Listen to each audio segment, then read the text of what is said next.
Welcome to the Frank Sontag podcast, and we are so grateful to Phil Liberatori and the IRS Problem Solvers as one of our sponsors and making the broadcast possible. If you need taxes, if you need an accountant, if you need someone to just come alongside and help you financially, IRS Problem Solvers would be the place to go. StopIRSPain.com is the website, StopIRSPain.com, or you can call them at 877, the number 6-SOLVER, 877, and the number 6-SOLVER.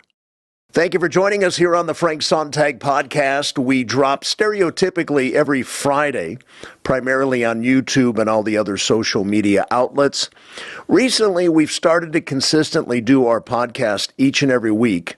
And last night I was talking to a dear friend about, sports and family and basketball. And it dawned on me, why haven't I had him on the program? We have a history together. He's done a number of things in his life. He's been a college basketball coach. He was on a successful team during an era by which we're going to kind of maybe break open some memories. He has a current project that I think will speak to some of you, especially if you're concerned about your children's athletic future, specifically basketball. Broadcasting, we've got a lot to talk about. It is my good fortune to welcome my dear friend to the Frank Sontag podcast, Mr. Jeff Dunlap. It's awesome to be here, man. It's good to see you. I can't help but think I had Sam Lagana out last week. He had his LMU basketball shirt on, and now you got your UCLA garb on, which you said you didn't do it on purpose, but thank you. I just had lunch with my dear friend Vince Evans, and if I heard one more SC story, Come on now. I was about ready to... Did he give you some fight-ons? No, he didn't do it. But it's interesting because most of the men in my life, save you and maybe one or two others, they're all former Trojans. And I'm like, I did something wrong picking these men because they're all fight-on. And you may have heard, I told you to watch Vince's podcast.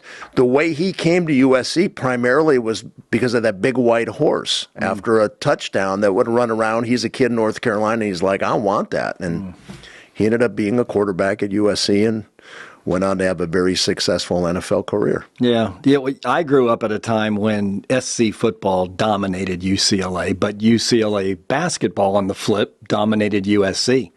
And I was more of a basketball person, so I gravitated to Coach Wooden and what UCLA was doing. But it's interesting how those two schools became so elite in two different sports. Although SC basketball was decent and UCLA football's been okay at times, but it's still, SC is a football school and UCLA is a basketball school, and it forever will be that way. We'll talk about that, but I want to go back. I oftentimes, when I have guests on, I think it's important to kind of lay the context. Now, you and I, we have history. I was driving over here thinking, I don't think I've got a friend that I've been friends with longer than you. And I met you at North Hollywood High School when you were a junior. I won't even say the year, 1979-80. When I coached, I was assistant with Ernie Foley, and we had a lot of fun, but that's when I first met you. So before we get to you at North Hollywood, talk about your upbringing with your mom and your dad. Your dad was I call him a movie star because I remember seeing him on TV. Your mom was extraordinary, the most loving woman I've ever had. She was like my second mom.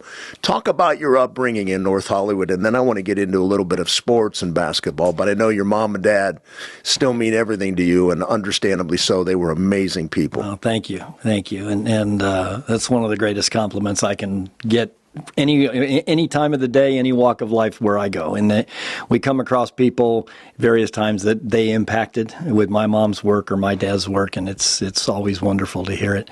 My mom and dad were born in Indianapolis, Indiana, and my dad was always an aspiring actor.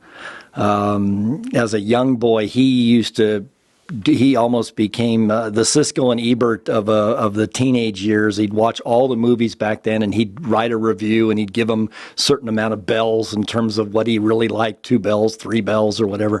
I can go back and look at those index cards just to see his passion for the movie business. Then came World War II. He goes off to do that, thankfully came back in one piece, And then he moved out here to the Pasadena Playhouse. So that's how we arrived, or I wasn't born yet, but that's how the Dunlaps arrived in Southern California. Fast forward a few years, my brother's born and goes to North Hollywood High School. 9 years after that, I'm in the world, and my dad is chasing his dream of being an actor. Had some good bits here and there, some good parts here and there, but it's such a hard business. Good Lord, such a hard business. I saw a lot more disappointments, and not failures, but just disappointments, cutting edge right there on the cusp of maybe landing a big part or a lead in a show or a series or whatever.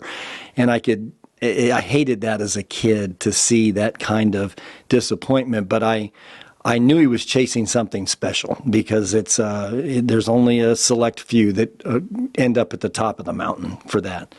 My mom then, because my dad was hit and miss on steady paychecks for the business that he was in, she started her own business, Hilly Dunlap Enterprises, which became a fantastic mystery shopping service where we went out and checked up on banks and fast food places and made sure the customer service protocols were being met.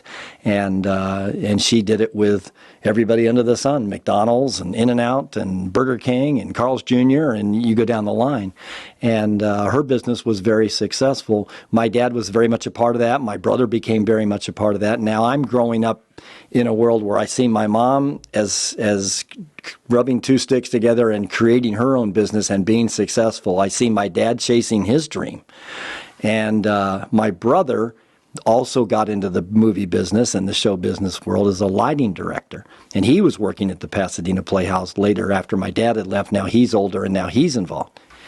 And I kind of grew up in showbiz because of that. A lot of the people that were at our house for bridge parties and dinner parties were stars of the Rockford Files or Hill Street Blues or whatever. Those were the people that kind of walked in my life.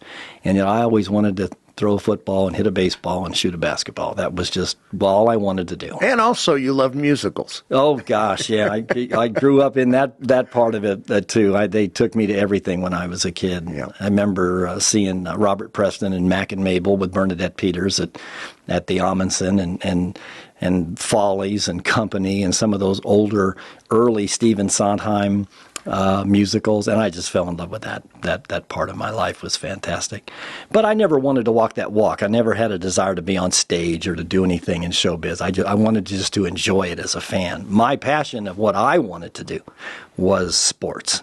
I wanted to see how far I could take it and maybe earn a scholarship or play college sports or do something, take it as far as I can. And ever since I've had that drive, I've said my life has been pretty special because I've never really worked for a living. You've been blessed. You've done a lot of things, especially after you got out of playing literally and began your coaching career, which I want to talk a little bit about. My recollection at North Hollywood, when Ernie Foley brought me on as the assistant, he must have been desperate. We had a pep rally on the field, on the track field. We introduced the basketball team, you and others. I still remember our starting five. I had heard also that you were trying a little bit of your hand at pitching on the baseball team. Yeah. Talk a little bit about that. Well, it's my favorite sport. There's no doubt about it. I'm a bigger Dodger fan than anything that there is. But I was 6'6", and it kind of just was in the cards to be a basketball player. I shot the ball a lot better than I threw the ball. But I still had to give it a go and got out there on the mound. And I remember one time it was my first attempt at being a pitcher. We were somewhere in the fifth or sixth inning of a game, and they send me down to the bullpen. And I start throwing. I'm excited now. I start throwing, and you don't realize that when you're down in the bullpen and you're throwing, that's like starts your pitch count. And so I remember throwing, and then they sat me down. Another inning went by, and then they bounced me back up again. I had to start throwing again. Well, after about X amount of time, you're exhausted down in the bullpen. So they finally, gave me the signal, and I came into a game, I don't know at what point, and I'm on the mound getting ready to throw my first pitch, which was really about my 60th pitch, and I was done. And I could not throw that ball over the plate to save my life. I think I walked 3 state batters, and that was the end of my pitching career. But it was fun. I was on the bump for a second. Yeah. I was. So that was the end of your career, and yet at the same time, seriously, another career was blossoming in basketball. Yeah, and we had a heck of a team, as you know, at North Hollywood. And as a junior, I was the only starter and really the only kid that played much. We had a very senior-oriented team, which is good and bad. We were very talented my junior year and not very good my senior year because we didn't have a lot that had come up with me. But no, the excitement of that run that we had at that point in time, it was North Hollywood High School and Fairfax High School. We were arch rivals and both very, very talented. I forget. I think we finished second in the league that year to Fairfax. Made it into the playoffs, got to the city semifinals, and lost to Jordan down at Dominguez Hills, and by a 1 point. I thought that team was going to be LA City champions. I thought that's where we were headed. So that was a disappointment. But at the same time, I was starting to get a little notoriety of being a decent junior, rising senior, somebody that maybe the scouts and recruits could take a look at. But listen, man, I was 6'6" and 150 pounds soaking wet. And I now know as a college coach, having done it for as long as I have and recruited for as long as I have, I can tell you exactly why I had the career I had. I know my shortcomings. At the time, I think when you're walking the walk and it's you don't think you have any shortcomings. Yeah. But seeing it from the other side, seeing it from a coach's side, a college coach's side, and a recruiter's side, do you bring the full package to the table? And I didn't, as far as that goes. Jeff Dunlap is my guest. I want to share a memory with you, and then let's get into college a little bit. You went to, well, we're going to talk about where you ended up playing. I have a memory. I believe it was preparing for the semis for Jordan, but we played, because I was on staff, we played Belmont, at Belmont. Mm-hmm. But I remember I had to go scout Jordan. So I missed the whole game other than I walk in at the end, raucous crowd. I walk in and you're at the free throw line and you got to hit two. Yeah. And you hit them both. Incredible memory. We go on to play Jordan, but a number of years later, I was struck by, when I came to the Dunlap house, your son Brady, who's got a little bit of ball in him, had the photo up on his wall. Yeah, it means a lot. It does. He's got the photo up on the wall. He's got my jersey, which didn't see a lot of time collegiately, but he's got that up on the wall. And it means a lot, certainly, to be somebody that he's so proud of, and my accomplishments pale in comparison to his, and I'm very proud of that. I don't know if there's anything greater in life than to see your children excel. Yep. But yeah, that was a great moment, knocking down 2 free throws in that setting, and I think it was my brother who took the picture, captured that picture, and I got to be honest, I don't remember my nerves or my fright at that moment in time, other than just I knew I was. Shooting the ball's always been easy for me, and it rolled off my fingers in the right direction that day. You're pretty humble. And from what I recall, which is easy to recall, you had some hops. You could dunk the ball pretty good, too. Yeah, on an elementary school rim. I get out there on an 8-footer, and we did that a few times, Frank. We did. We did back in those days. Yeah. So you play at North Hollywood, and did you get any nibbles at all, because you ended up going JUCO a little bit? Yep. I had Division III stuff, which is non-scholarship, and wouldn't have been a bad place for me. I look back on it now, and I probably would have had a successful playing, quote-unquote, career as a college player had I done that. But at the time, I felt I was better than that. And so I said, well, let's go to JUCO and develop. One of the knocks on me was I was skinny. And I knew Father Time was going to help me a little bit there. So if I could maybe go for a year and save 3 years, or go 2 years and still have 2, whatever, and put on 15, 20 pounds, it might give me a fighting chance to be a Division I or even Division II player. So, yeah, that was... So my recollection may be spot on, maybe a little off.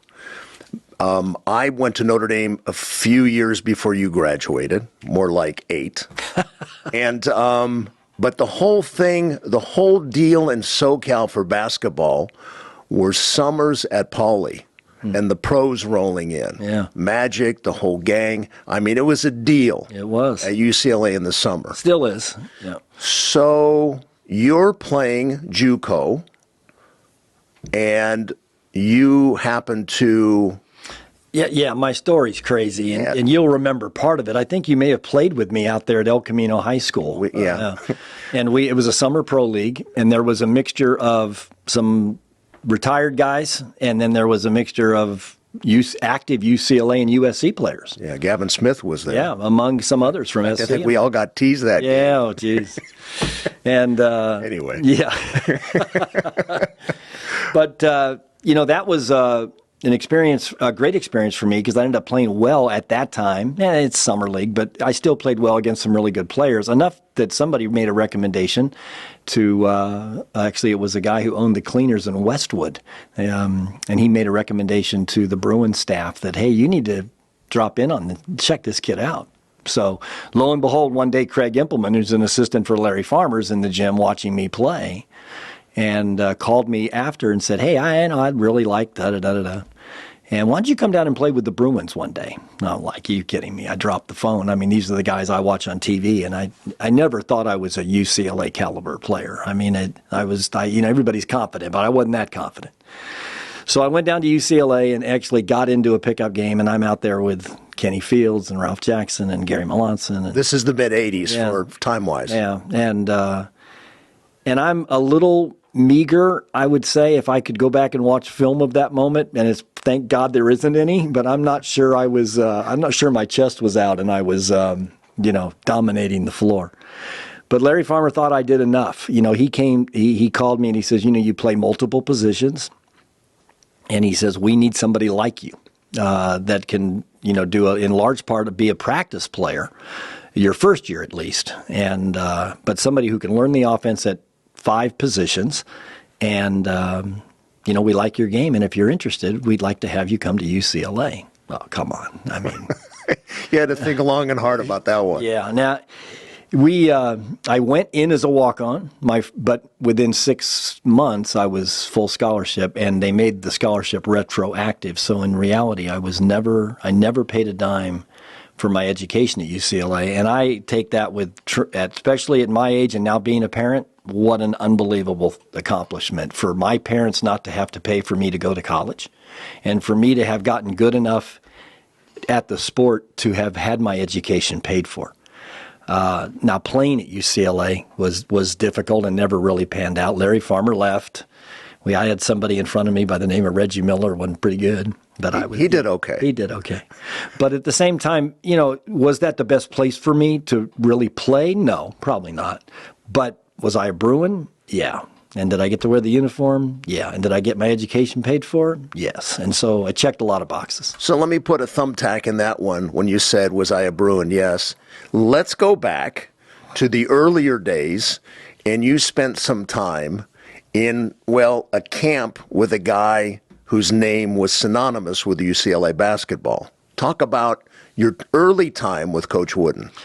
Well, when I was a 14 or 15-year-old, a buddy of mine, Steve Hawkins, longtime friend, Steve worked the John Wooden basketball camps, and he absolutely loved it. And he recommended, nudged me, da-da-da-da-da. I had gone to the camp as a 12-year-old or 11-year-old, but I didn't know about working the camp. And so I went to the camp, and it was unbelievable. But it was summertime. It was a summertime basketball camp, and I really didn't know Coach Wooden. I didn't know the regiment. Funny story, and I'll make it really quick. But the first day of camp, Coach Wooden would always do camp fundamentals in the morning. And he'd be up on the stage, and he'd take this camp of 200 or 300 kids, and he quickly got them organized into lines, and then those lines would divide, and then they're passing, and they're jump stopping, and they're doing all these things. Well, I'm one of the counselors of this activity that's going on, one of many counselors. Everybody kind of had their own line. I showed up in sandals. Well, summer camp. Yeah, sure, I understand. Well, they told me if I didn't go put my shoes on that I was bon voyage. And, of course, I was made fun of later that day. And but I did get that was kind of my indoctrination a little bit, but at the same time, I found out at that time how serious it was to Coach Wooden what we were doing. It wasn't summer camp for him. Now he was really going to teach. He was always a teacher first. And boy, that made a huge impression on me. I wish I could go back. Actually, no, because I learned a lesson, so it's not a bad thing. For sure. Yeah. Was that in part maybe one of the seeds planted in you by which grew as you went on in your playing career that led you to being interested in being a coach? Yeah, I always wanted to be a broadcaster. I wanted to do play-by-play, Vince Scully, Chick Hearn, everybody who was doing sports in this city, and I thought they were fantastic at what they did. And then when I graduated from UCLA, I was still on campus for a couple more quarters, and I worked at the KLA, whatever it was, KUCLA station, and called some UCLA basketball games, and it was really cool. I thought it was fun. Came out of there and did El Camino College basketball on a cable TV station. So I've kind of got my path. Here we go. I'm going to make a run at this thing.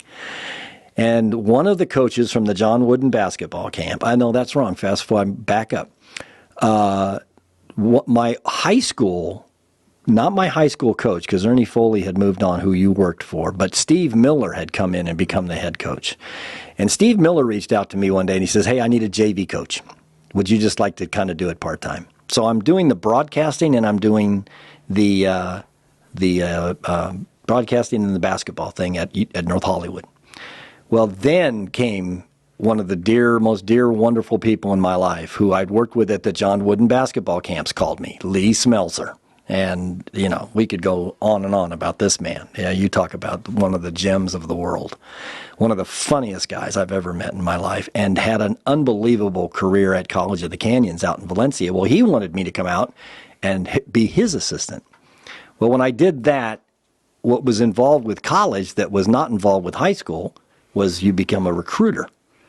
And I love that part of it. I love going to high school games, recruiting kids. And that's where it kind of took off. And then Steve Hawkins got a job. Next thing you know, I'm bouncing around the country and it's out of control. But that's kind of where basketball coaching started, where I was going to just be a broadcaster. Now I was leaning the other way.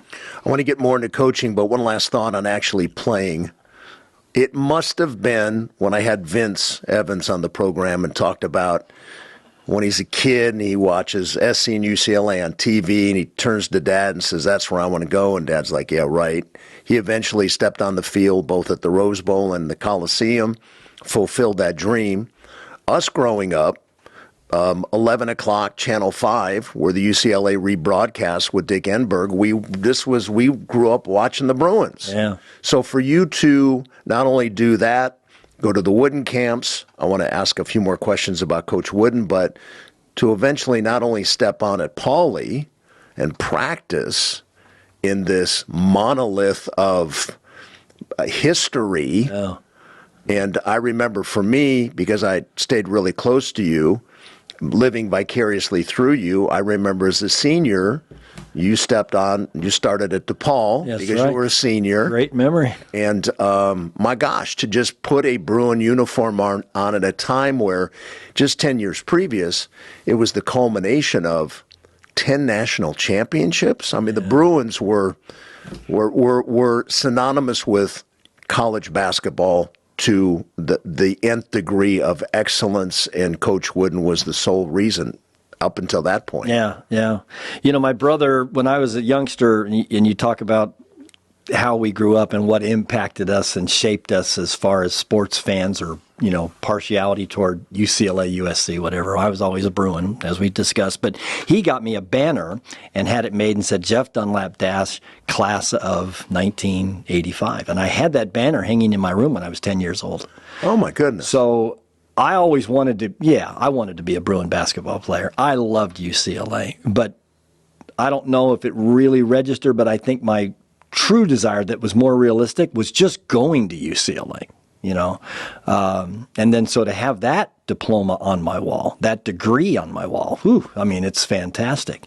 But stepping onto the court at UCLA and being a part of that, Coach Wooden came to our practices quite often, whether it was Larry Farmer, in my last 2 years it was Walt Hazard. Both of them obviously had tremendous careers for Coach and national championships.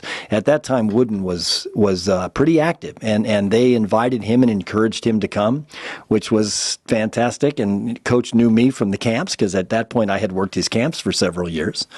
So we kind of had that special dynamic too, which, made me stick my chest out a little bit more.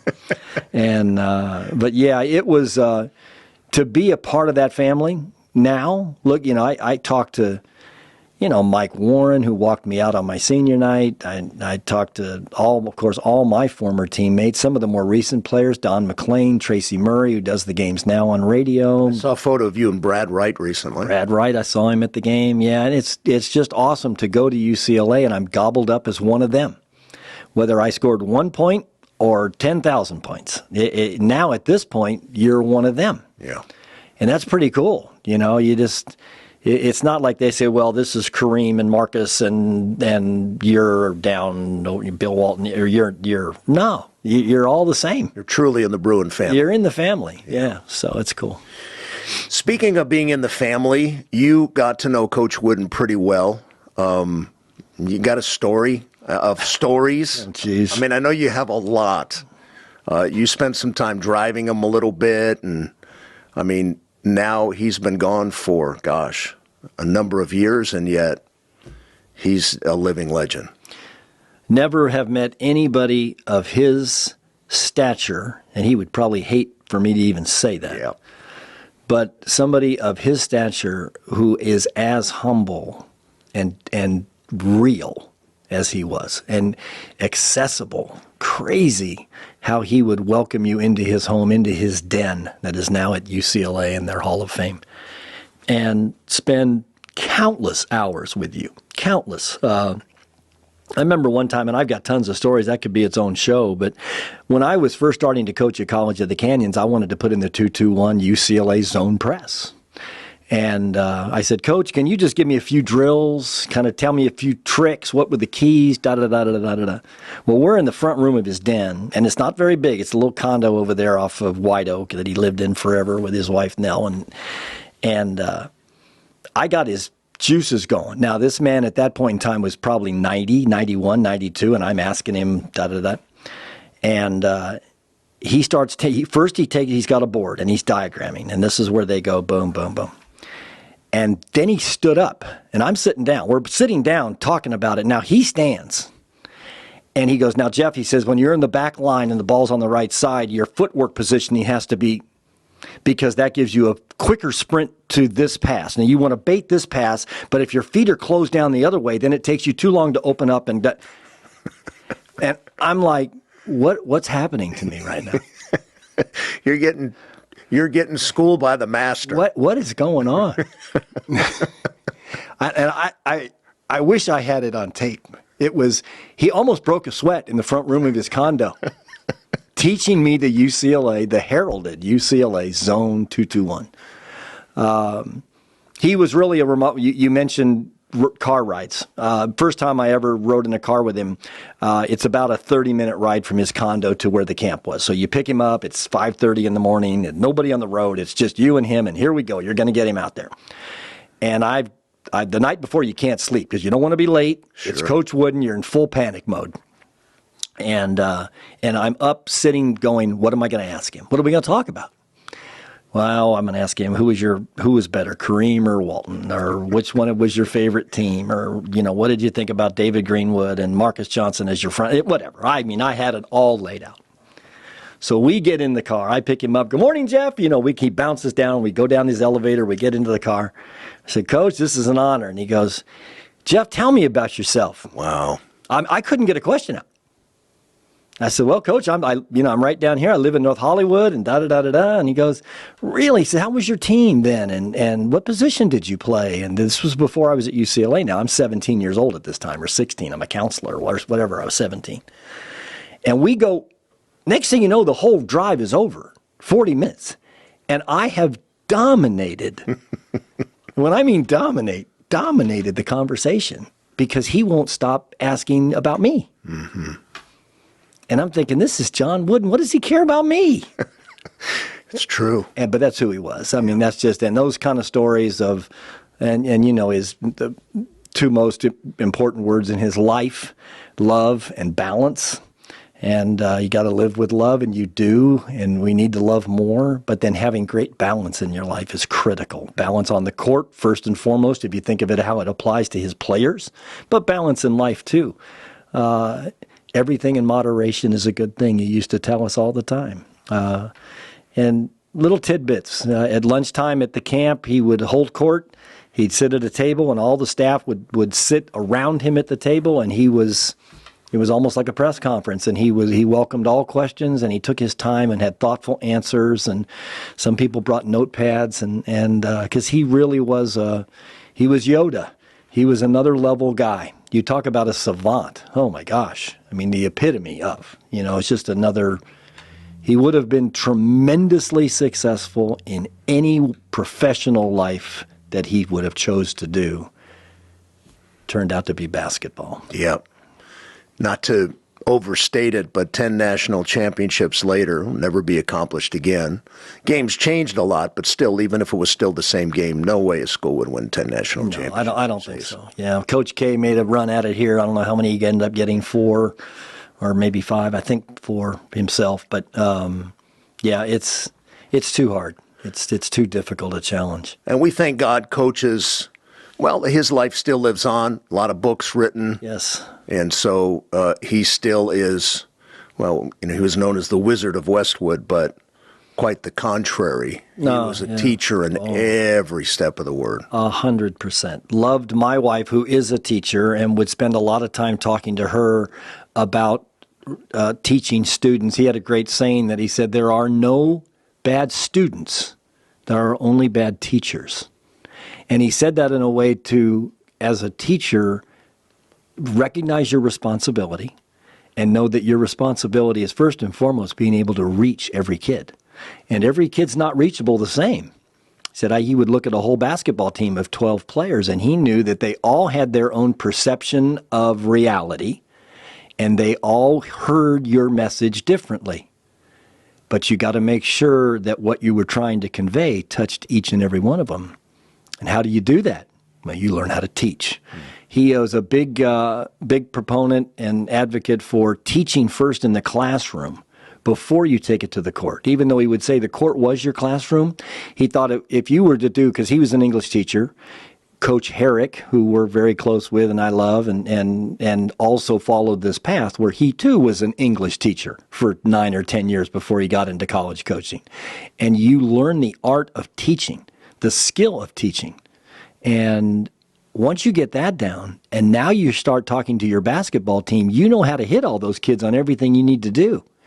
So many coaches that I found in my profession, in college coaching, they've never taught. They've recruited, that's a skill for sure. And they've been an assistant, and that's a skill. But have they taught anything? And if they haven't, all of a sudden you give them the keys to the car, and they're a head coach, and now they're responsible for teaching an offense, teaching a defense. And if their kids don't execute what they're supposed to do, then the coach gets furious and upset, and they yell and scream, and why not, and da-da-da-da. Well, maybe you didn't teach them right. Yeah. So. And I think these days, not to go there, but very few true scholars and teachers of the game remain. Yeah, sadly. Yeah, and more people kind of go up through the ranks, as like I mentioned, as a recruiter, and then doing very well by getting good players to come to your program, and then things happen, and you become the head coach, which you've never taught. Jeff Dunlap is my guest. So let's get a little bit to your coaching inauguration, and then there's a couple other areas I definitely want to get into. So Lee Smelser makes the call to you. You go out to COC. If I remember correctly, I think that was late 80s, 88, 89 maybe. Does that ring true? And 89, 90, 91 is when I was there. 3 years, I think. Is that right? Yeah, and you were the assistant for the men's team. And then they also threw an olive branch your way because the women's team, we're not going to get specific here, but let's just say the men's coach before you stepped in, he had other ideas in mind as to how you coach a team. He was asked to leave, and There I was. I was a women's basketball coach. there you were. And they gave me 6 girls. Yeah, that's right. And but one of the 6 was an all-state player. Tressie Molinder. Yeah, and why she was there, I don't know. I mean, just like, okay, here's your team, and then you also get Kobe Bryant. Right. She was unbelievable. Unbelievable. And but even as a one-man wrecking crew, she couldn't lift us to great heights. We had a very mediocre season and won just a small handful of games. But down the street, Hart High School, which feeds College of the Canyons, was dominating girls basketball. And they had a CIF championship team. And 2, 3 of the girls went Division I. They were high major players. But players 4, 5, and 6, I was all over it. Kim Posey. Yep, Kim Posey. Dee Dee Hinson. Yep. And Nicole Anthony. Yeah, 3 of them, and they came in along with. I went down into the valley, snagged a couple from Kennedy High School. Don Coleman. Don Coleman. Gosh, listen to me. Carrie Jones, and yep, she was Kennedy. And anyway, we and then we also got Kira Irwin out of Simi Valley, and Dominic Ice was another one from Hart. Now that I think about it, that's 4 from Hart. Anyway, we all of a sudden I'd put together a roster here. And next thing you know, we're in the state tournament. I mean, we'd gone from nothing to a team that was, I think we were as highly ranked as 2nd in the state at one time. Yep. And ended up going to the state tournament, one of 8 teams at that point in time. And we lost to College of Sequoias, but it was a magical time. It was a lot of fun. And I was doing that along with the men's team. So I had the men's team and the women's team. It was a lot of fun. So you get the bug, I would imagine, and so you spent a good stint at COC, and then, if I remember correctly, Hawk asked you to come on at Quincy. Is that a timeline? Is that correct? Yeah. I should mention too, and I forget, we were talking about all these players at COC, but my coaching staff at COC, I snagged 2 of my best friends. Frank Sontag, yes, we were united again. Yep. And Juan Tabanera, yep. and Mark Winnick too, I think, and that was another great friend from high school. So I put together a fabulous coaching staff that I thought did an amazing job. And Kathy, what was her name? Kathy Cornell. Yeah, she came from North Hollywood. In that world, we actually got a player from North Hollywood, Michelle Cabalden. So go on and on, but in your question again, I forget now. So you leapt from COC and then Hawk called you for Quincy, and the next thing you know, you've had a number of decades in Division I basketball. Yeah, Hawk was Division II at that time. Quincy, I broke Lee Smelzer's heart, which still to this day is a sad reality because he wanted me to become the head men's coach at College of the Canyons. And Lee was at COC for like 30 years. Oh, he started the school, the inception of the school. When he first went to College of the Canyons as the basketball coach, he had left Morningside High School at that time. Jim Herrick was his assistant at Morningside. Lee took the job at COC, and they didn't even have a gym. They played their games at Hart High School. So he was there really from the absolute start of everything at COC. And now you go out there, COC looks like a university now. It's just huge. It's beautiful. But yeah, Steve Hawkins called me, that my buddy who we worked the wooden camps together, and he got the head coaching job at Quincy University, Division II, good, really good level, really good. I had tremendous respect for Division II now.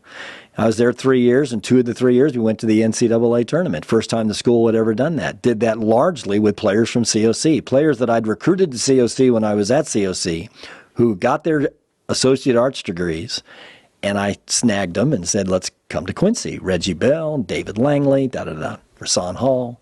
And they went to Quincy and just killed it. They were unbelievable. 2 NCAA tournament bids later, I take a Division I job back in Southern California at Cal State Fullerton. And I did that largely because now I was starting to work my relationship with Coach Herrick, and I wanted to be an assistant at UCLA. So I figured I needed to get back into SoCal to start working under his eye, so to speak. As it ended up, your plans didn't necessarily pan out, but you did end up on Coach Herrick's staff. Yeah, University of Georgia. In the SEC of all places. Yeah, Southeastern Conference. I was working for Larry Farmer at Loyola Chicago, and he was my coach at UCLA, the one who brought me in there. And next thing you know, Jim had an opening, and I go down and get into the SEC, and that was crazy. That's just a whole nother world. High major basketball and such passion for their sports down there.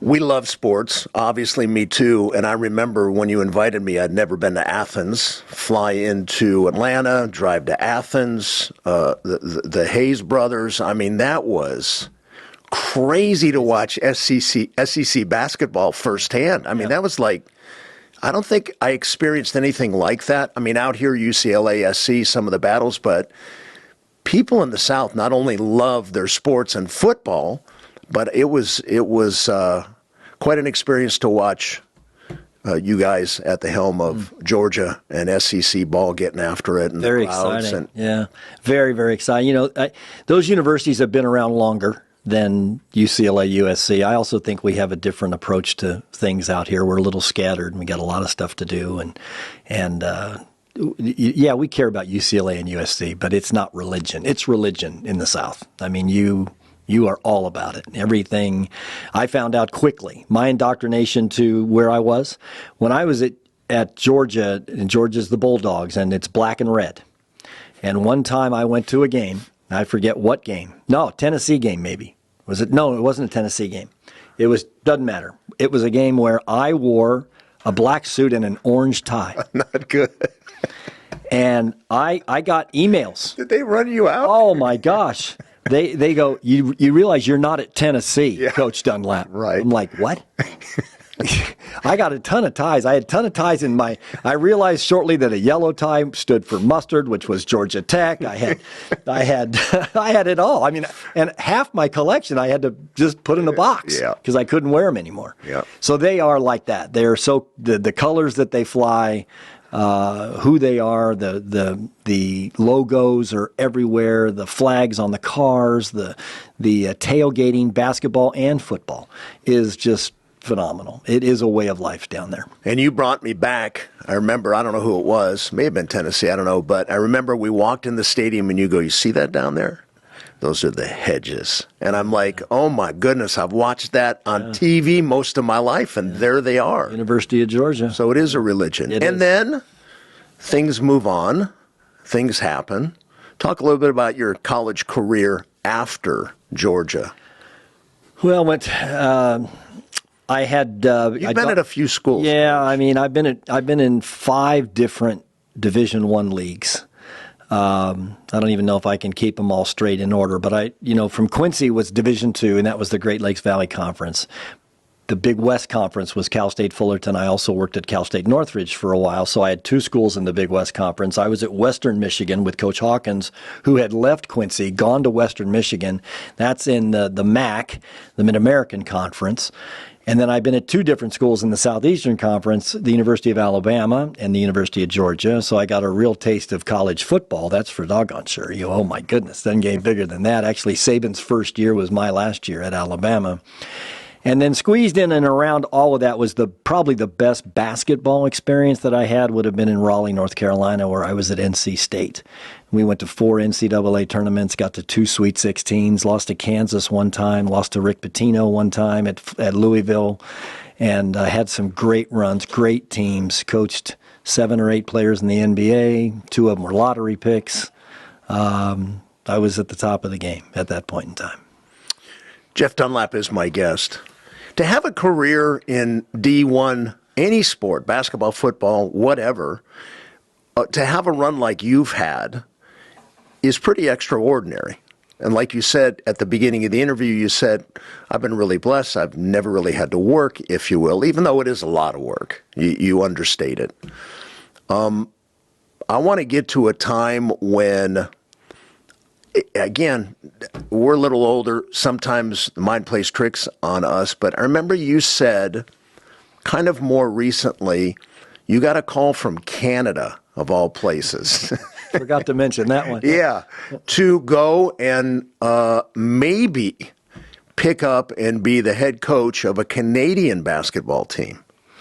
Yeah, it was the National Basketball Association of Canada.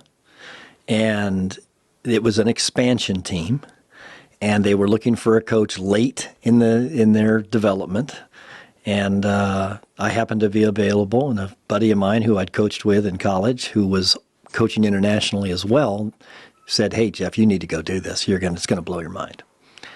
I had to decide to go to St. John's, Newfoundland. And the team was called the St. John's Edge. And the reason they came up with their name, the Edge, you were at the edge of North America. Literally, you could not go any further in North America than where St. John's is. To give you an idea, it's only a puddle jump flight, couple hours to Dublin, Ireland. People would go from St. John's to Dublin like we go to Las Vegas from here. It was just boom, boom, But I went up there, didn't take my family. I became the head coach and the general manager. I'm now dealing with contracts. I'm dealing with hiring and firing players, inviting them to training camp, cutting them, doing all kinds of stuff, trades. I got a real taste of pro basketball. Well, this little expansion team, next thing you know, wins a lot of games. You did good. And made it through the playoffs, got all the way to the conference finals, and lost in a 6-game series. And I had a chance to coach in a 7-game series, which, wow, is that something? You play game 1, and whoever wins or loses, there's adjustments. It's a chess game.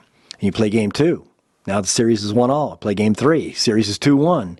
And you found yourself, I thought it was unbelievably stimulating, that you found yourself trying to outfox the other coach, and you're playing the same team in obviously every other day, home and away, in a 7-game series. And I can see it's addictive. Yeah, I loved it. Sadly, we lost in the 6-game series to the London Lightning, who went on to win the championship of the league. And then my former boss at NC State got the job at Cal State Northridge and asked me to leave that job, which was a good thing. As much as I loved it, my son was and daughter were at that time critical ages where I needed to be home, and they would not. I didn't want them to come up there because there was nothing for them up there in St. John's. So they visited, but that was it. They stayed in their roots in the States.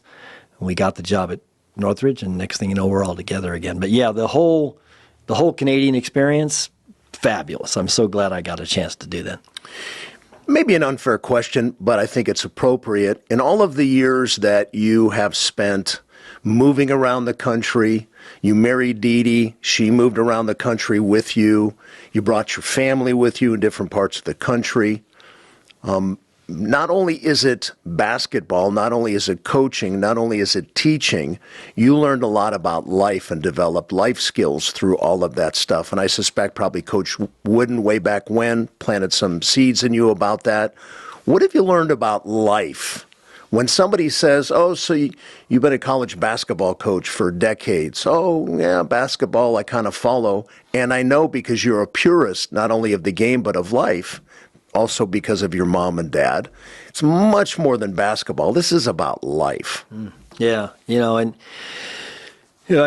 I have to think about that question. What have I learned? I have learned that people are fantastic, for one. I think sometimes we focus too much on bad with news or sometimes the feeling of what direction we're headed for whatever reason. I think just the people in the walks of life that I've come across, they're terrific people. They're supportive and they're understanding, and there's a lot more good out there than bad, for one. Culturally, I think I've learned a ton living in the South, living in the Northeast, living in the Midwest. They are different, and their values are a little different at times, and the way they go about their day is different. It's interesting to compare a Californian to someone in the Midwest or the South, and it's like, what's the biggest difference? They talk about New York and Boston, and they're brash and they're quick and they're whatever. And California, they don't even have time to be brash and quick. California, we don't really hardly engage, to be really honest. We're going at warp speed out here, and we're very focused. We're all going in different directions on different freeways, and we are so self-absorbed with what we're doing, we hardly have time to check in with anybody else.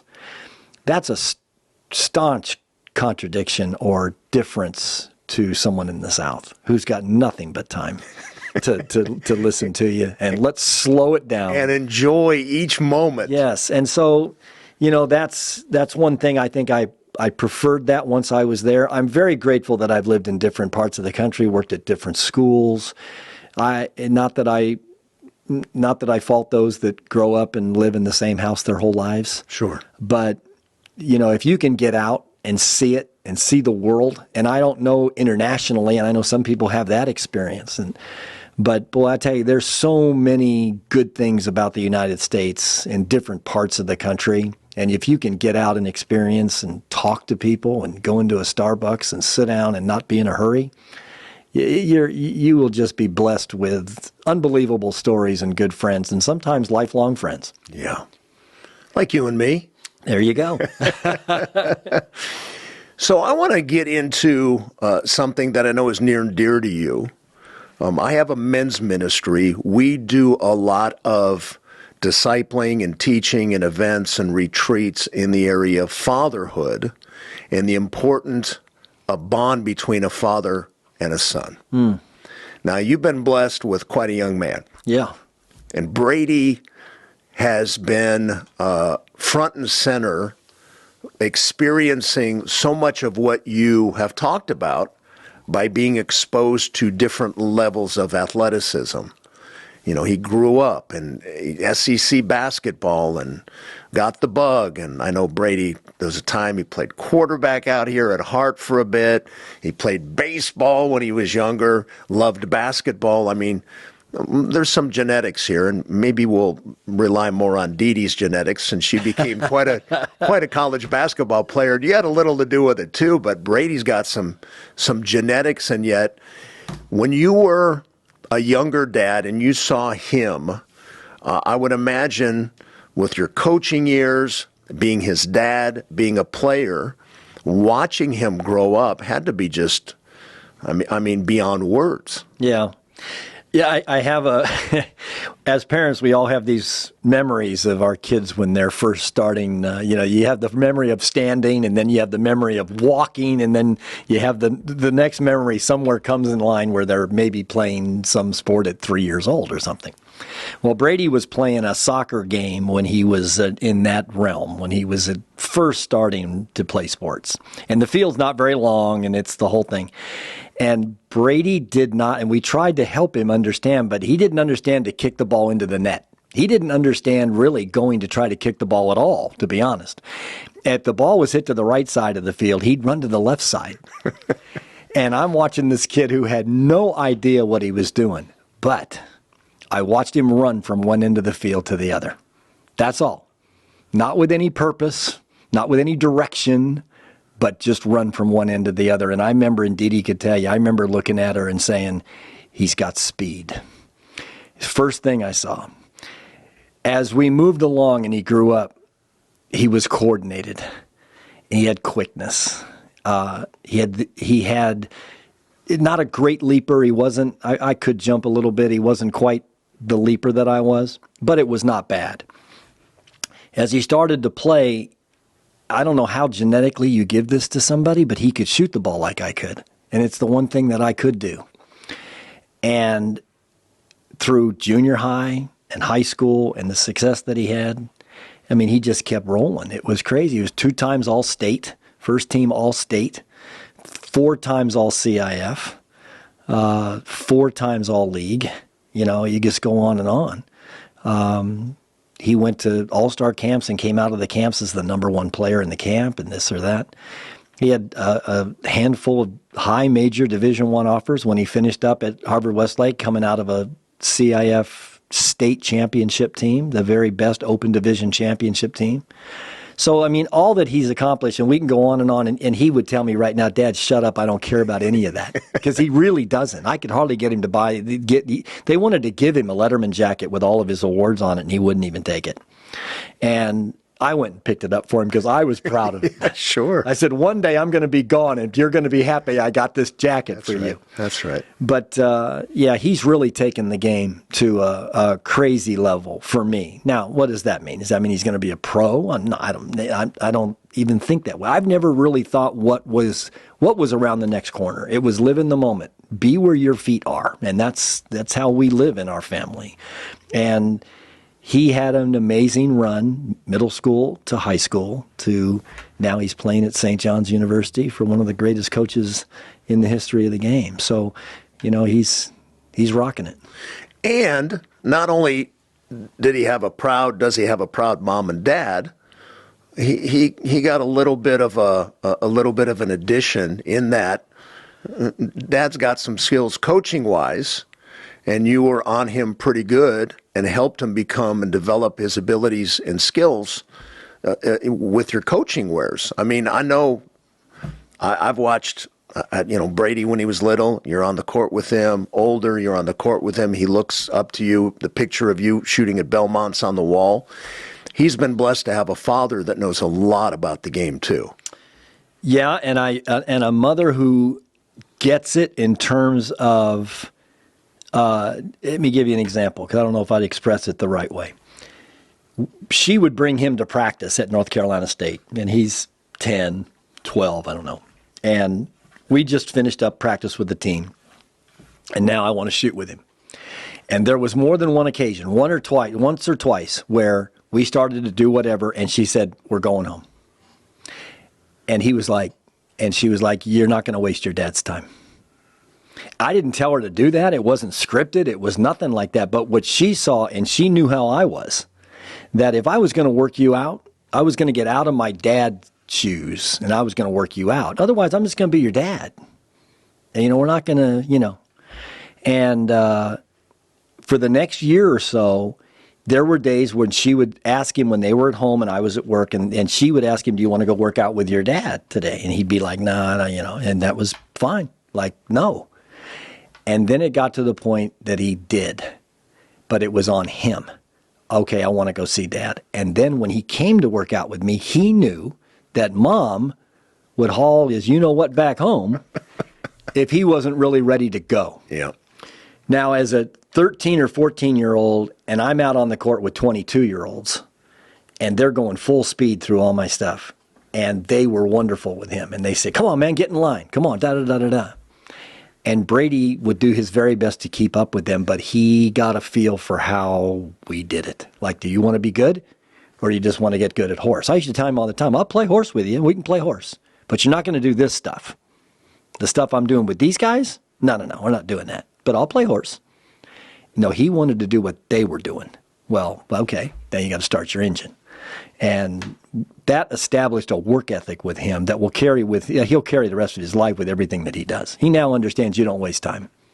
Time's too precious. And if you're on the floor, if you're working on something, whatever the case may be, you got to go. And he's got it. And that's why he's doing as well as he is. Jeff Dunlap is my guest. We're talking about Brady, his son, who was a redshirt sophomore at St. John's University. This year he's had some adversity with a couple of surgeries and is at a real pivotal time in his life and his career in basketball. We're a couple of proud dads. We got to talk about Brooklyn for a second. Oh, absolutely. Talk about your daughter. Well, I mean, she's as good and as accomplished as Brady in the classroom, and really has embraced all that's involved with that commitment. And that's no joke. She's graduated up through the ranks of normal classes to nothing but honors classes to now nothing but advanced placement classes. And just does and excels at these things, puts the time in. And like Brady on the court, she puts the time in. And she's really become an intellectual. I'm proud of her. She's very accomplished intellectually and ready for college. She's a senior now. And she's got Southern roots in her. She really wants to go back to the South. I kept pushing UCLA and all that out here, and she's like, I'm just not really feeling California.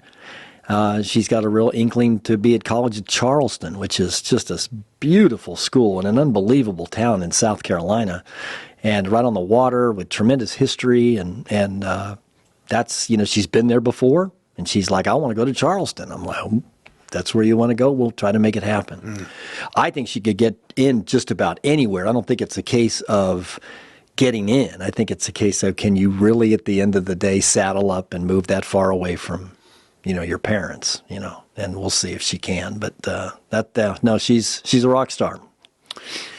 Two other areas I want to get into before we close, but you mentioned rock star. You've done pretty well with your wife.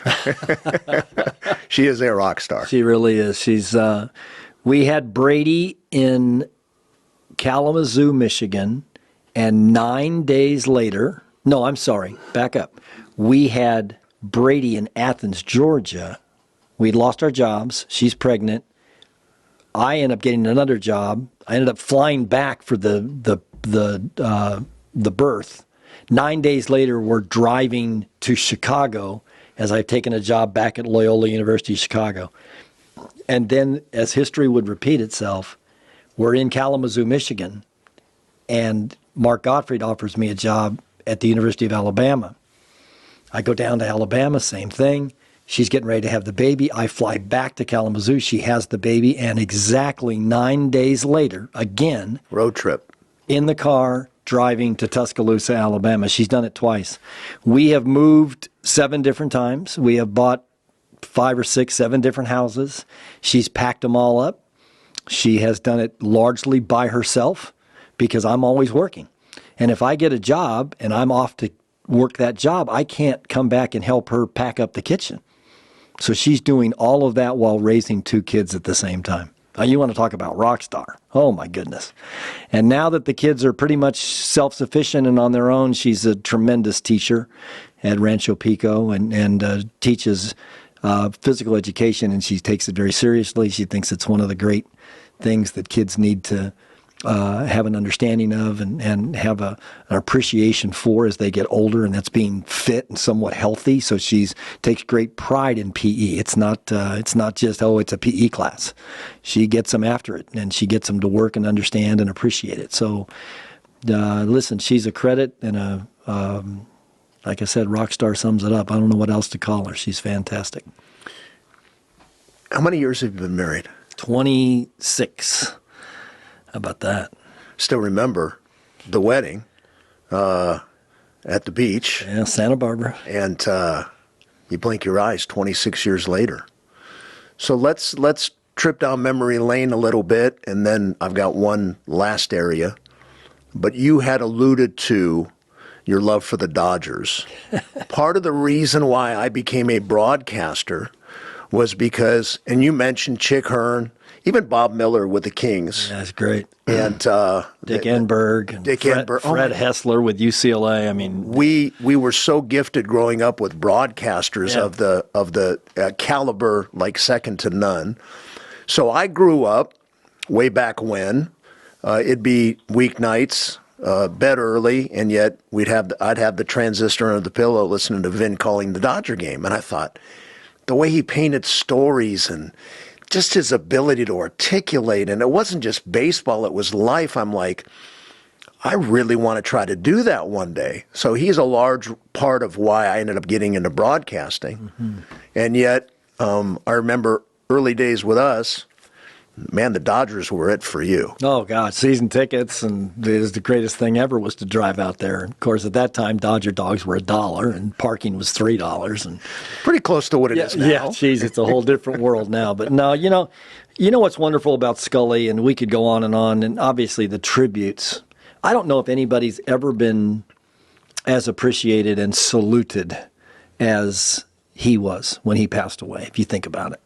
And we've lost a lot of big-time people in all walks of life in Los Angeles, and there's been some wonderful tributes to some amazing people. I don't know if there's anything bigger than Scully. It's amazing how many lives he touched and the impact he had on Southern California and Los Angeles. And he is a special cat. He really was. I remember when Scully and Wooden did. With T.J. Simers. I was Yes. just going to bring this up. They Yeah. did this special that was on TV. Fantastic. T.J. Simers, not so much. But, those two were so impactful Yep. in so many lives. Yep. Certainly mine and yours. And they just, it was just a different time. It was a different time. And I don't know, I sound old. I think every generation goes through this and say, God, I wish we could go back to what we had, because that was ours when we were young, and it was our life. And now for our kids, their life is different with different people. And I get it. That's how time works, and it marches forward.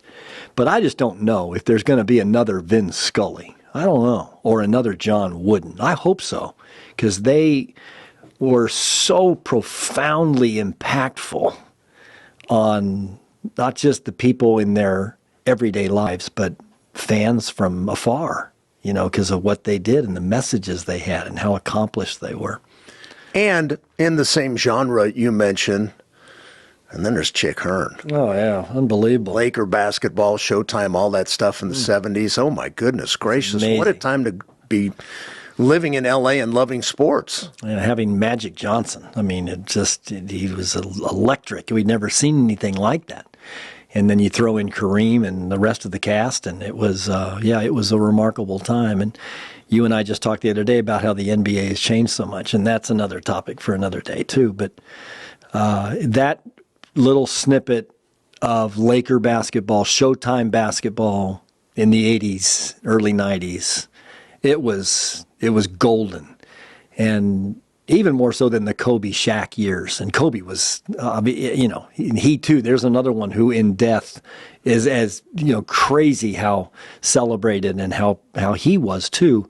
But still, it didn't, to me, it still wasn't Showtime. It wasn't the Lakers the way the Lakers were in the 80s with those battles with Bird and the Celtics and Jordan and the Bulls and Isaiah Thomas and the Pistons. You think about those teams and those series where it just gives you goosebumps. Yeah.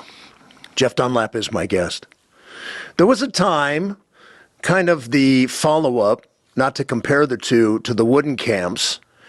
You and this guy named Haley Buck decided to form allegiance and form the Complete Player Camp.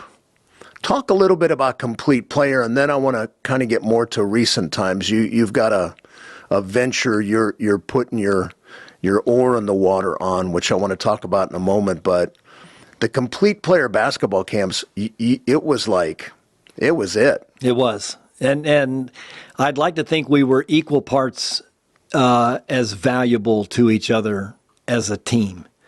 I love Jack. He was my roommate at college, and I can't believe he's gone still. He just dealt with some awful things in the latter half of his life that took him early. But I wanted, because I grew up in camps, and I thought it would be really cool. I'd lost my dad, I think, in 1988, and it was 1989, and I'm looking for something, and I thought, you know what, I'll try to run a basketball camp. And who can I run it with? And at first I was going to run it with Steve Hawkins, who I did camps with at Wooden. And as I'm trying to think what can separate me from some other camps, as much as I love Hawk, and he would have been great, and we would have done well, Jack Haley was in the NBA at that time, and he was my roommate. And he was playing for the Chicago Bulls. And I threw it at him. Now, Jack had no idea if the ball was pumped or stuffed. It was just basketball to him was foreign, but yet he was in the NBA. It was crazy. And I said, Jack, what do you think about this? And I sold him on the idea. And he goes, well, Jeff, I don't know anything about camp. That's got to be all you. He says, but I'll get some people there. So I put it together. I get it organized. Golden West College, the first year, we have 65 kids. That's pretty good, 65 kids. I put the brochure together. I staff it. I've got it all ready to go. And he calls me the night before. And he said, JD, I got Michael Jordan coming. I'm like, what? Michael Jordan was coming off being the Defensive Player of the Year and the most valuable player of the year and a world champion. He was in town for some Nike retreat. Jack said, I'm going to play cards with him all night, dude. He's going to go to sleep. I'm going to be right there. I'm going to handcuff him. Sounds like the Buck. Yep. He says, we'll get up the next morning. I'll get him there. I promise. Oh, yeah. So we go through that very first day of our very first camp, and I'm on the phone on and off every half hour in terms of where they are. Dude, I'm here, traffic here, da-da-da-da-da. She says, get everybody ready, Well, next thing I know, he's already getting people ready. He's called local media. He's called this or that. Faculty's coming in the gym. I got these 65 kids, and I've got 100 adults behind, but he hasn't told anybody what it is, but just that they got to be there. So they pull up, and Michael was dead tired of sleep. They obviously probably had a heck of a night. And I remember Jack told me later that Michael was like, where are we? What are you doing to me? Well, in comes Michael Jordan. And I mean, it was pandemonium. It was crazy. And he was very generous with his time. He didn't really speak on any topic, but he took questions. He took pictures. This guy was bigger than life as a basketball player. Mm-hmm. That kicked off Complete Player. Week one of ever, day one. And 22 years later, and camps in San Diego, in the Valley, all over the place. You did it that long? Yeah, 22 years. Oh, my goodness. 22 years. We always had a home camp in Orange County at either Ocean View High School or Golden West College. But then we went down to San Diego. We were in Del Mar. We were in Vista. We came up to the Valley. We were in Westlake. We were in Calabasas. We did one at North Hollywood High School. For me, we moved around. It was a moving thing. And I think the biggest camp we ever had was 250 or 270 kids. It was massive. And we had Carl Malone, we had Reggie Miller, we had Kiki Vandeweghe, Dennis Rodman. Jack was really good at either trapping them or encouraging them to come to camp. And it was star-studded quite a bit in terms of who he had. And every year it became, who's coming? And I tried to put everybody's picture in our brochure to say these were past speakers. No guarantee they were coming this year, but some guys came frequent. Reggie, because he was obviously our teammate at UCLA. Dennis came a lot because Dennis and Jack were close. And Complete Player became a family. A lot of the coaches it was the highlight of their summer. They made sure they booked it and came. And the nights were crazy. It was a day camp. But at nighttime was Jack Haley's time with the staff. And he'd take us out, and we'd have a rip-roaring time. And, the stories from those days, I can't even tell you on the air. Say, some you can tell, some you can't tell. We'll let that go. But and then there were many times where camp would end at 4 o'clock, and we were on a 5:30 flight to Vegas, and we'd be in Vegas and spend the whole night, stay up, and then fly back for the camp the next morning. It was a rip-roaring time, but a lot of fun. One of those things you do when you're 20 or 30 years old that you don't do later. But we had a lot of fun. Jack Haley was a special son of a gun. He sure was. I know you were close to him as well, and that was a big loss. I miss him to this day. And to go from the NBA and just to give him some honor, even though he's been gone for quite a while, and like you say, it's hard to even imagine he's not here because he was so larger than life, both physically at 6'11", but just his persona. Yeah.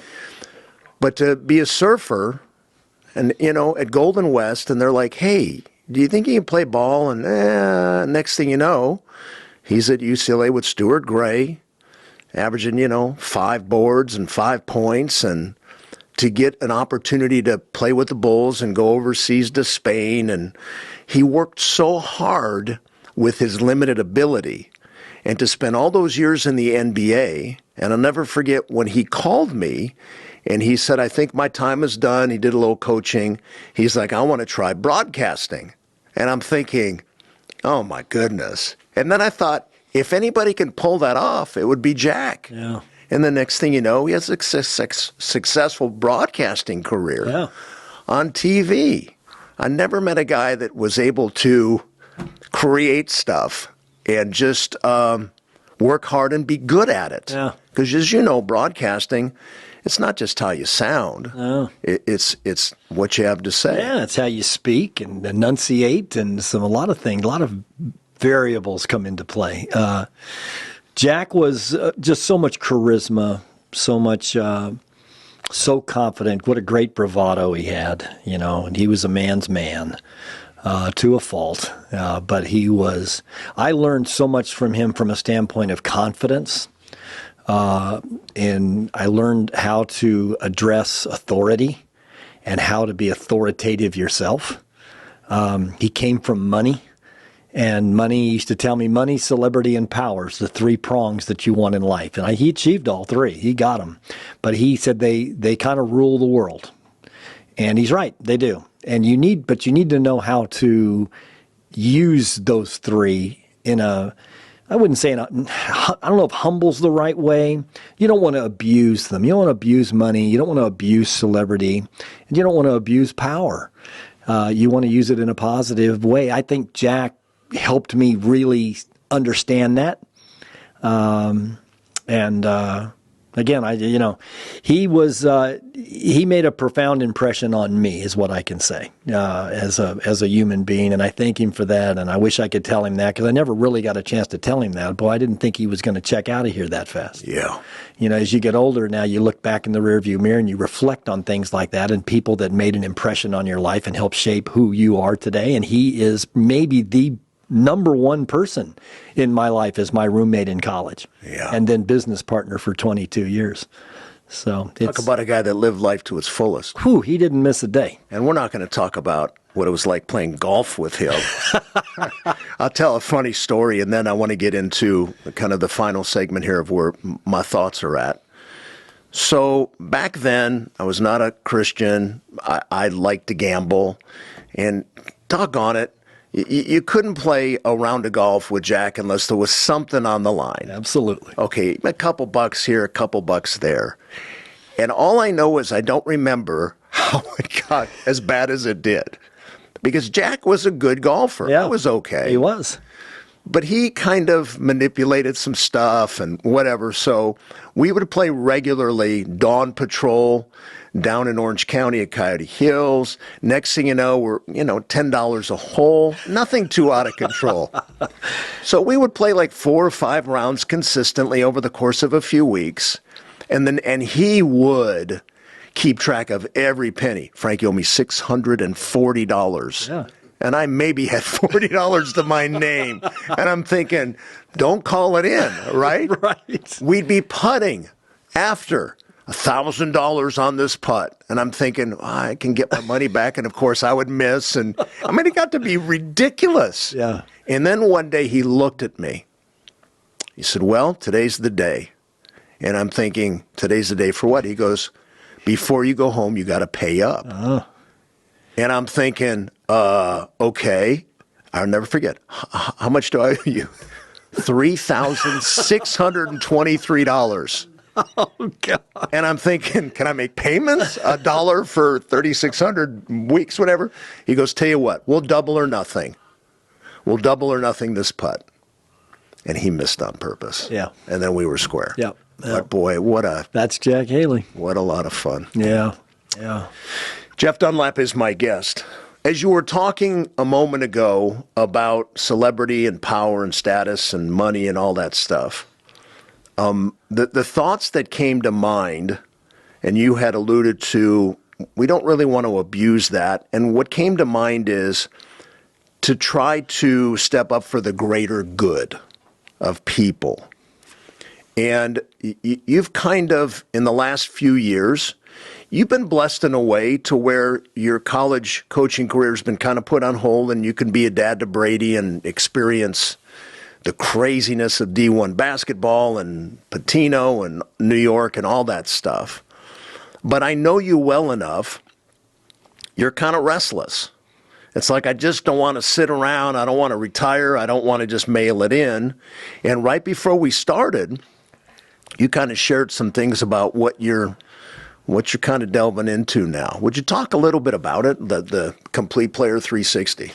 Yeah, listen, it's just a brainchild for me, and we'll see if it goes anywhere. But I think there's a lot. I found that when I was at Harvard Westlake, there were a lot of parents that would ask a lot of questions of me, and they wanted to know, how Brady achieved all that he did, and then the path that he's on, and what was his journey like. And they're looking for somebody to help steer their car a little bit because they are at the point in time where their kids are 13, 14, whatever.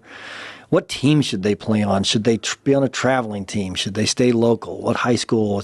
What position should they play? On and on. And there's 1,000 questions parents have. Because in many cases, the parents themselves, well, they may not have walked the walk at all as an athlete, right, for one. Right. But even if they did, there's no guarantee it was basketball. Could have been another sport.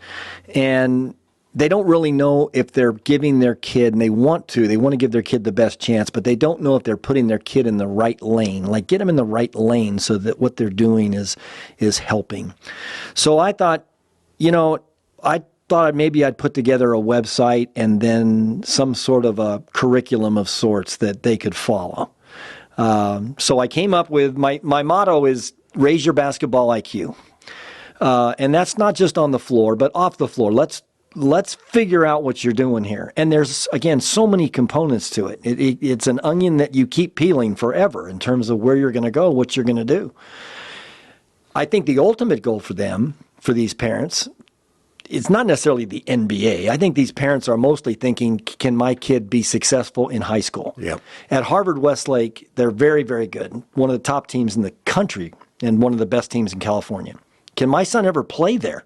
Yeah, he's going to school there, and he's on the freshman team, but can he ever really play on the varsity? That's the first thing. If he can play on the varsity, can he make the team? Could he actually play, like be on the court? Can he start? Could he be that guy? Well, then the next step is, well, okay, if he can do that, any chance he could be all league? Could he be one of the best players in the Mission League, which is really hard? The Mission League's the best league in the country. And if you look at the teams that are in the league, could he make all league? Could he make all CIF? Could he make all state? Could he, and all the things that are involved with that road. Anyway, long story short, Frank, and what I've done is I've come up with something called Complete Player 360. And that's playing on the camp name that I have. And I am I'm throwing it out there that I'll watch film with parents and their kids, and I'm not watching it as a fan. I don't need to see the dunks and the jumpers. I'm going to take a much narrower look at it. I think you look at basketball, when you're watching the game on television, you just kind of, oh boy. Yeah. But if you really get narrow, meaning you really start to focus on some things, how do they move on the floor? Do they understand a balanced floor? Do they understand angles to pass the ball correctly and not turn it over? Do they understand passing the ball to the right guy at the right time at the right place? And not just simply passing the ball with no purpose at all. Do they understand time and score situations? Do they understand all the ways to help a team be successful? That's your goal. You're trying to win. So let's talk about all the things that you can do to win the game. If you want to have a great chance to play and a coach is going to play you, that would be ingredient number one, because that coach wants to win. I don't care how many. If your purpose is how many points you score, yeah, forget it. Hey, listen, every bad team has a leading scorer. Yeah. You want to be that guy? If I'm a coach, I don't want that guy. I want a winner. So anyway, long story short again, sorry to ramble on about it. I'm just feeling that there is a need for this. And I'll sit down with kids and, yeah, we can talk about AAU programs. We can talk about what you should be trying to do at 13, 14, 15, what you need to do to best position yourself to have as much success as you can. I can build workouts for you that are specific to you, not just a random workout, but what don't you do well? Or what do you do well? And let's play them against each other. Coach Wooden used to always say, work twice as hard on your weaknesses as you do your strengths. It's a tough thing to do because you like to go to your strengths, because strengths usually equal success and weaknesses usually equal failure. Well, it doesn't matter. You have to work twice as hard on the failures to get them to become successes. So if you outline all that for parents and you dive in, and it's very time intensive. I mean, if you're going to do that, you're going to be watching film, you're going to be an hour in front of a computer, you're going to be on the court, you're going to be da-da-da-da-da. So it's labor intensive. It's not cheap necessarily. I tried to make it tried to put it together that it was affordable, but that kind of time is important, and you're worth the time. And so that's where we're at with it. I haven't launched it per se. I've got the site built, and I'm getting ready to put a media campaign out there. But at the end of the day, I even told Dee Dee this. I said, I can push this out, and if I get 100 people interested, that's great. I can't do 100 people. Right. So it's going to be the kind of thing where how many could I do? 10? 12 maybe? I don't know. But I'm going to have a cutoff because I don't have that many hours in a day where I'm going to sit and watch film after film after film. I can't do it all day long. So I think it's kind of an elite type of thing.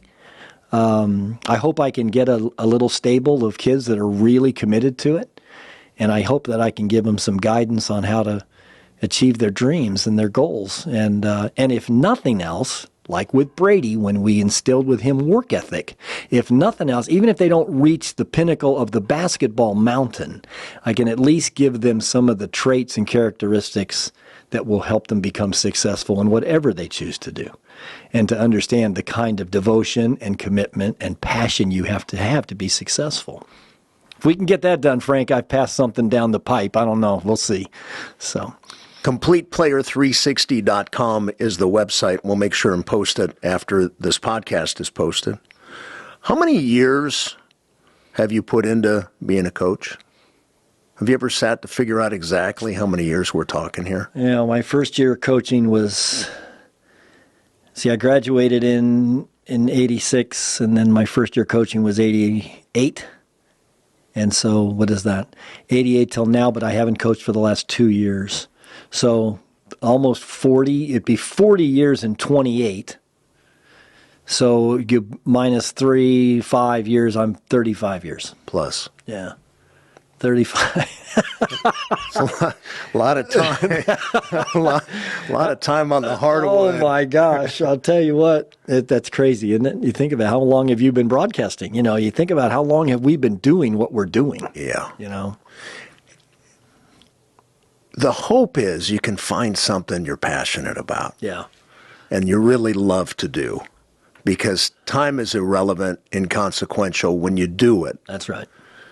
And when you talk about just teaching skills, life skills, to younger kids, I think if ever there's a time, I'm not going to get political here and we're winding down, but like when COVID hit and our kids were stuck at home and weren't allowed to do things, I see in Dante's class as a junior, almost a lot of the kids, let's just say, are late in developing certain skills. Like that really did some damage. Oh, big time. Really set them back. And to have your program, your idea, your skills, your life experience and all that to just put in and help a handful of kids. You talk about working for the greater good. And to be a parent to sign my kids off with you and Complete Player 360, that is of the greatest benefit in life, because when all is said and done, man, what is life really about anyway? No. Right? It is. All we can do is pass it forward, because none of us get a lifetime forever pass. Nope. So we're here, and then we're not. And I think the greatest gift that we can have is that before we leave, that we've passed wisdom and experience and knowledge, down the pipe, and help people to enjoy their lives and hope they do the same, because all you're doing is continually passing the baton. It just keeps going down the line, and that race never ends. Yeah. So, this is our time right now at the ages I think that you and I are at. This is an important time. I've got the baton, I'm running with it, but I'm going to pass it down. I've got to. I've got the baton and I'm walking with it. I'm walking fast, but... Right. Oh, my goodness. Jeff Dunlap is my guest. Any final thoughts? I know we've covered a lot, and I'll tell you a funny story, and then if you've got anything left. I've always thought on the back of my mind, and it hasn't been completed to fruition, I always really thought in my heart of hearts, you've got a career in broadcasting, because you're articulate, you love being around the microphone. And I remember I guess it's probably 80s. You invite me to go to UCLA, and you're like, hey, it's going to be fun. We're going to be on the sidelines, and we're going to do you can do color, and I'm going to do some of the game. Gosh. And I remember sitting there going, and I think I was just getting my broadcast chops in. I started at KLOS in 85, on air in 87. I think it was right around that time. And I'm watching these guys going up and down the court, and you're doing a really good job of calling the game. And I'm supposed to be the color guy, and I'm thinking I could never be the color guy. I just have nothing to say. But I was really struck by not only your love for the game, your knowledge for the game, but your ability to speak behind a microphone, which is really rare. Yeah. And yet here we are, many years later. Sometimes God has other plans. And when I think of the success that you've had in coaching and all of the things you've done with your life, and I think that's tantamount to us keeping in touch and being friends for 40 plus years. Life is really good. And I just, I admire you. I respect you. I love you. With how many people you've touched in your life just by the love of not just basketball, but the love for life. I remember early on spending time at your house in North Hollywood with Mize and Dies, your mom and dad, and just how they just love life and they just embraced us as their kids. And to be raised in that kind of a home with that kind of perspective in life just seems to be so rare and so missing these days, where families are fractured. And I know life's hard for a lot of people getting divorced, financial anxiety, all that stuff. But when I think of Team Dunlap and what you and Dee Dee have done with Brooklyn and Brady and what you've done in your different careers, I'm just grateful to call you a friend. And you exemplify success in every sense of the word. No, it's very, very nice. Very, very nice. I don't even know what to say. I don't have a wisecrack to come back. And no, I am very, I'm very grateful. And you mentioned it earlier. I'll repeat it again. You talk about how many people I have maybe impacted. It pales in comparison to how many people my parents impacted. Yes. Truly. Yes. My mom was unbelievable. And what she did for people. And then my dad was one of the great listeners of all time. We used to have a casino party at the house where we gutted all the furniture and brought in crap tables and roulette tables. And we had a little house, and I had 300 people there. It was out of control. But my dad's role at the casino parties was to be out on the back, on the grill, cooking hamburgers and hot dogs for all the guests. And the highlight, and I heard it from more than half the people, was to go out there and stand by the grill and just talk to him while he cooked the hamburgers. Yep. And he was a great listener and funny and passionate about people and caring about what they were all about. You know, back you mentioned that I mentioned that about John Wooden wanting to know everything. I think that's one of the great things we can all do and we can all be better at. Be a great listener and take interest, and don't make it just a passing thought. And again, I see more of that in the South than I do out here, but that's something that we need more out here. We need more of it, just to understand, listen, even if it goes against something that you don't necessarily agree with. Listen. For sure. And learn. For sure. You know, I think that's kind of it's kind of lost in today's fury of being one side or the other, and the other side's awful. Well, hang on. In today's fear and fury, there's so much fear in the world. Yeah, too much. It's awful. Too much, and I think you need to understand where people are coming from. And yeah, we're all coming from a different place, so why not learn about what that place is? Yeah. Although there is a fine line, and I'll end on my note, and then again, if you got anything, but there is a fine line. When I look around to some of the guys in my life that say two words that just are repulsive, when I hear them say fight on, I'm thinking, okay, that's where you draw the line. Right. With that peace sign. Yeah, you're wrong. Right. Or when my buddy Vince Evans said he knew he was coming out to California, he saw that big white horse running around the Coliseum. I'm like, dude, you went to the wrong team. Oh, how many times have they kicked a field goal with no time left to beat the Bruins? Yeah. They have ripped my heart out so many times. Yeah, it's tough. Oh, unbelievable. But I'm with you. Yeah. Fight on can go right into the toilet. Come on now. That's a good place to end. Yeah. Fight on? Are you kidding? Oh, my gosh. It's been a blast. You know, Frank, and you mentioned, there's so many, we have so many, this has been a lot of fun because really it's almost like a memoir of sorts, you know, where you think about all the things that we've done and experienced together, and horse racing, you taught me all about that, and going to the track. And Botrel, remember that big nag? You know, and the times and the crazy stuff we did in Palm Springs and some of the happenings there. And can't talk about those too much. Yeah, in Vegas. And we've had, you know what, we have walked a great life together in a lot of ways. We sure have. And so just to sit here and just have questions asked and then have memories just kind of pop up, fantastic time. Funny, just reminiscing, and then we will close down. Dave's got stuff to do, I'm sure, and we have traffic to get into. I remember we were playing Cleveland at North Hollywood. I don't know if it was Mike Almeida or Chris Almeida. I think Mike Almeida. Mike Almeida, great shooter. Shoot like crazy. And at one time, he was burying it. Yeah. And Foley's getting mad. And then he hits one. I don't know. You were in the game. You may not even know this happened. He hits one. He goes by Foley. He spits his gum out. Oh, I remember that. At Foley. I remember. And says something. Yep. And runs down. And Ernie goes, Did he just say what I think he said? Yeah.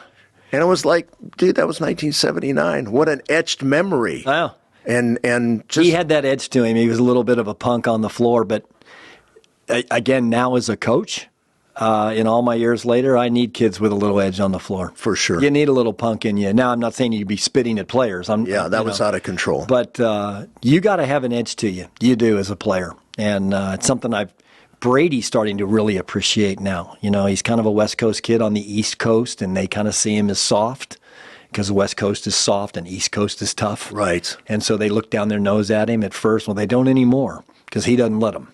And he punks them and he talks and he's getting that edge to him, which some people might think is cocky or brash or it's okay. It's okay. You better believe it. That's what I'm saying. Michael Jordan wasn't necessarily some somber, humble guy. If you want to be a killer, yeah, you gotta have a little bit. Yeah. Well, our prayers are that Brady will have an incredible 3 years wherever he goes and is healthy and has a great time, great experience.